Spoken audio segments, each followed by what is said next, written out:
Ce qui, a priori, que de simples formalités, s'avère être, mais d'abord on dit s'avère tout simplement, pas besoin de dire être, finalement tellement délicat que beaucoup ne réussissent jamais les phases cruciales de l'intégration initiale. Il n'y a pas d'intégration initiale. Et pourquoi pas? Non. L'intégration par essence n'a pas d'intégration initiale, deuxième intégration, troisième. Il y a un processus d'intégration. Oui, et tout processus a une phase initiale. Non, mais ce n'est pas l'intégration qui est en initiale. Mais si l'intégration est un processus, il est évident que ce processus démarre quelque part. Justement, on est à la phase initiale du processus d'intégration. Et on dit la même chose alors. Non, il n'y a pas d'intégration initiale. Vous vous perdez parce que quand vous dites intégration initiale, le problème qui se pose, c'est comme si après il y a deuxième intégration. Non. Il n'y a qu'une seule intégration. Mais absolument. Non, mais il faut comprendre, hein, c'est facile. Non, mais... Merci. Une question de terminologie. Et regardez bien. Oui. Vous parlez beaucoup de tout ce que les RH font. Et je vous signale que ça c'est les années 30. Hein. Ça, c'est les années 50. Mais aujourd'hui, les choses ont évolué. Aujourd'hui, on parle de change management, le management du changement. Il y a une science dédiée à ça. Les RH n'ont plus... Les RH ont un rôle dédié qui se limite à leur cercle de prédilection. Les RH constituent aujourd'hui un seul maillon de la chaîne du processus et de la politique d'intégration. Ça a toujours été le cas. Donc, les RH n'enseignent pas, les RH ne conduisent pas les politiques d'intégration. Ça, c'est révolu, ça, c'est les années 30. Hein. Aujourd'hui, l'entreprise, comme vous le dites dès le départ, est dans une sphère dynamique aux compétences diverses, multiples et complémentaires. Il n'y a plus de cloisonnement de RH, non, ça c'est le système révolu. Alors regardez, quand vous dites ici, et c'est là où vous comprendrez qu'il y a un problème. Vous dites, c'est un humain, vous parlez de l'homme, vous dites de l'employé, c'est un humain à part entière. Bon, là par exemple, part entière, on utilise pour des choses, hein, on dit un humain tout court. Un humain qui se présente devant un environnement neuf, et c'est revenu 2 fois. Un environnement neuf. Et la notion de nouveauté ne s'applique pas par rapport à l'environnement. Donc, on dit un environnement nouveau. La notion de nouveauté s'applique entre des vis-à-vis. L'employé qui arrive et qui découvre une nouveauté, et qui, cette nouveauté, va interagir sur son comportement dans le temps, et qui lui permet de pouvoir dire, oui, je me suis bien intégré ou pas, ou j'ai été bien intégré ou pas, ou j'ai intégré l'entreprise. Donc, il faut voir que c'est des questions de fond. Je vous donne un autre exemple. Là, vous parlez... Non, mais attendez, c'est parce que je donne... Très bien, là, on est en train d'apprendre. Oui. Et vous avez dit, quelle responsabilité doit-elle assumer pour une optimisation de son processus d'intégration dans l'organisation? La réponse, et c'est là où j'ai trouvé audacieux, la réponse à ces questions tourne autour des 3S. C'est vraiment là où j'ai trouvé très terre à terre l'approche.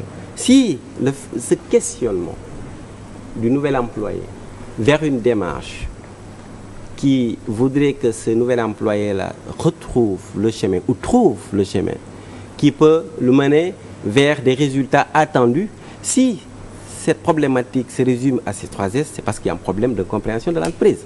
C'est pourquoi je vous dis, est-ce que vous avez fait des recherches? Vous allez sur le net, c'est ce que vous trouvez.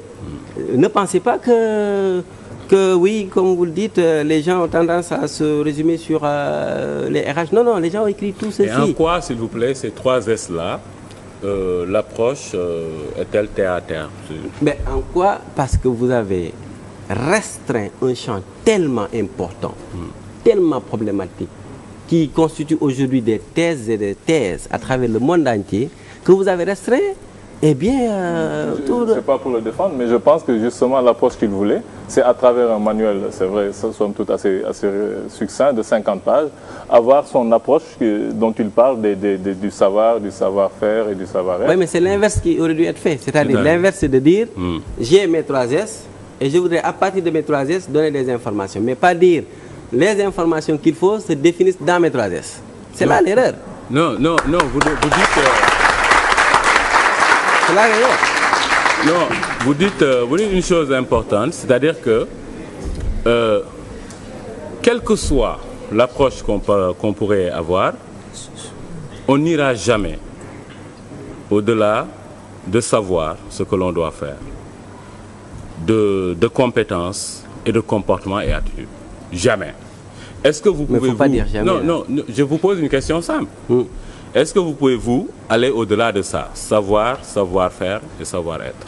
Est-ce que vous pouvez me définir le mot savoir? Ça Répondez à ma question. Non, je vais répondre à votre question. Oui, j'ai répondu là. Est-ce que vous avez lu? Oui, j'ai répondu dans l'ouvrage. Est-ce que vous pouvez me définir le mot? Oui. Je ne parle pas de votre concept. Je vous ai posé une question. Savoir. Pourquoi vous posez une autre question pour répondre à ma question? Mais je réponds à votre question. Oui, le savoir. Mais en vous prenant la balle au rebond, parce que quand vous dites savoir, savoir-faire, savoir-être. Et le savoir-vivre, il est où? Mais le savoir-vivre, c'est dans le savoir-être. Mais non. C'est différent. OK. Quelle est la différence? Et pourtant, j'aurais pu continuer, moi, vos S. Okay. J'aurais pu aller beaucoup plus loin. C'est pour vous dire que vous avez eu un problème dès le départ. C'est le fait de vous dire dans votre tête, mais je garde mes 3 S. Et c'est là où vous avez eu un blocage. Et dans une organisation... Parce que, attendez, mais je vais vous expliquer un peu. Regardez. Ah, c'est lui tout seul qui parle, hein? Parce que moi, il est en train de faire du Tounkara là. Mais non, c'est pas ça. C'est-à-dire que moi je suis dans le fond. Quand je suis de moi je ne suis pas. Ah, mais tu fais toujours. Hein. On a des preuves. Hein. On a des preuves. Mais moi je suis rarement dans les questions de forme. Moi je suis dans les questions de fond. Parce qu'aujourd'hui on parle de l'entreprise et c'est quand même du sérieux là. Donc, dans une entreprise, quand on est employé quelque part, on a des interactions avec les autres agents. Avec la hiérarchie, avec les collègues, avec le monde extérieur. La manière de gérer ça de façon optimale pour être en conformité avec les objectifs qui vous sont fixés, avec les procédures qui ont été mises en place, avec la satisfaction que le client initial doit avoir, cela, c'est un savoir-être dans une organisation. Maintenant, si vous êtes chez vous, vous pouvez parler de savoir-vivre et autres, mais dans une organisation, on parle de savoir-être. Donc, non, parce que vous avez défini le savoir-être, il a parlé de courtoisie, d'assiduité, de ponctualité, vous prenez, écoutez, vous prenez le savoir-vivre. On parle de quoi dans le savoir-vivre? On parle de cordialité, de correction, d'échange, de délicatesse. C'est la même chose. Donc moi les termes... C'est la même chose, vous le dites vous-même, c'est la même chose maintenant. Ce que je veux dire, c'est que... Vous disiez tantôt c'était pas la même chose, maintenant c'est la même chose. Non, mais ce que je voulais dire, c'est que... Vous perdez. Vous aurez des problèmes.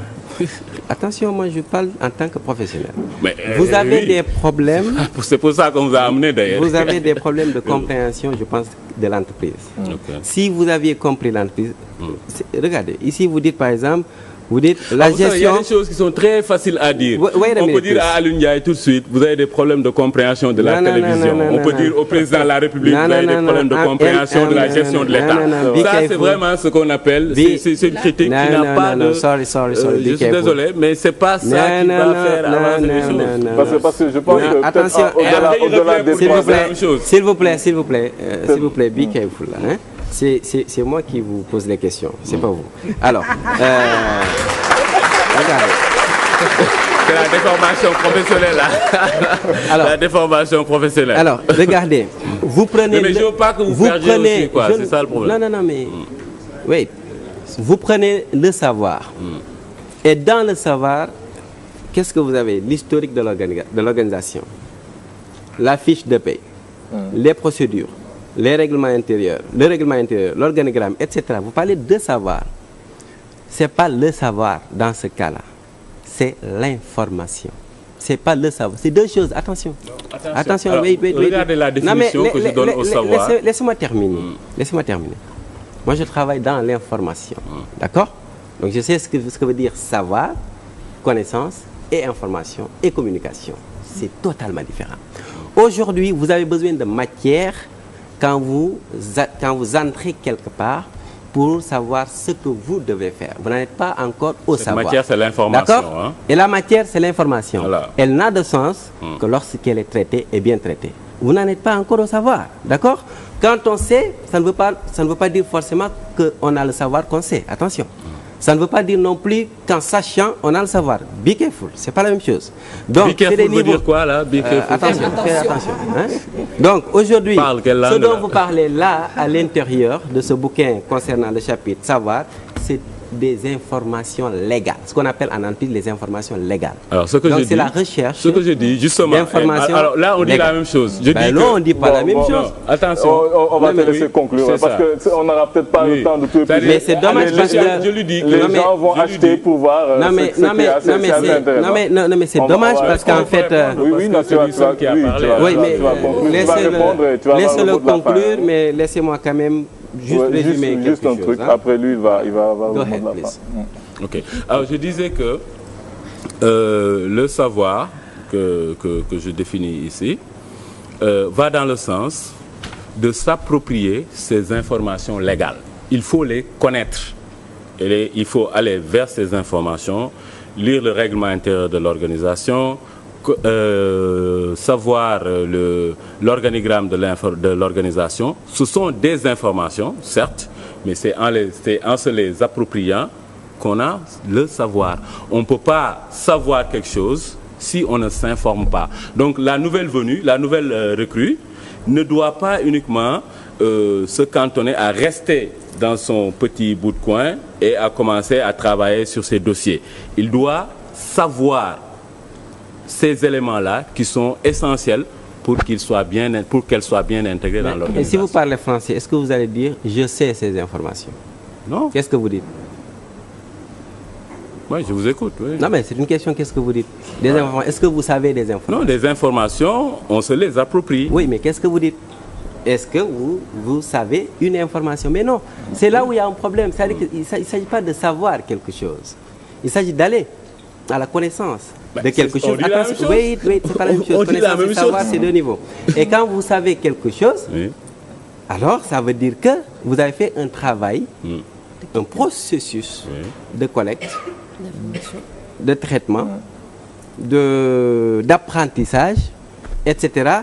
Et ce savoir, ce n'est pas vous qui dites vous savez, c'est une attestation, on l'atteste. Et c'est en ce moment qu'on dit c'est un savoir. C'est différent du verbe savoir. Je ne veux pas interrompre. Et je termine, mais moi je veux juste terminer un petit détail à la fin. Attention, ce n'est pas pour dire que c'est bien, c'est bien. Seulement, je vous dis, il faut dire les ABC de l'intégration. Parce que ça, les étudiants vont s'attendre à avoir autre chose. Maintenant, moi quand je termine, la seule chose que je voudrais dire, c'est qu'aujourd'hui, quand vous regardez la fin, vous dites la nouvelle recrue elle-même qui doit montrer et démontrer une ferme volonté à vouloir, bon, on dit simplement une ferme volonté, pas à vouloir, une ferme volonté à faire partie de sa nouvelle famille. Ça, c'est un rôle de la nouvelle recrue, mais ce qu'il faut retenir, si vous avez à refaire ce manuel-là, c'est de savoir qu'en réalité, savoir, qui n'est pas le savoir, comprenez, c'est de savoir en réalité que c'est un processus qui implique plusieurs maillons qui ont des tâches complémentaires à complexité différente, graduelle, mais qui se justifient dans un environnement qui n'est pas que social, parce que c'est la rigueur, c'est l'environnement d'entreprise, c'est la société en tant que telle, incluant des personnes qui se justifient et qui se regroupent autour d'un intérêt commun, ok? Et il y a des objectifs, c'est l'entreprise, une politique, c'est autre chose, un environnement concurrentiel, c'est autre chose, la clientèle, c'est autre chose, et vous, vos objectifs personnels. Et c'est l'ensemble qui doit vous servir de miroir pour dire comment préparer cette intégration pour que je puisse m'intégrer et pour qu'on puisse m'intégrer.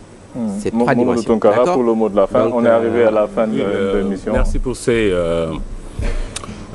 observations qui sont, je pense, qui sont valables et qui sont à prendre en compte. Merci.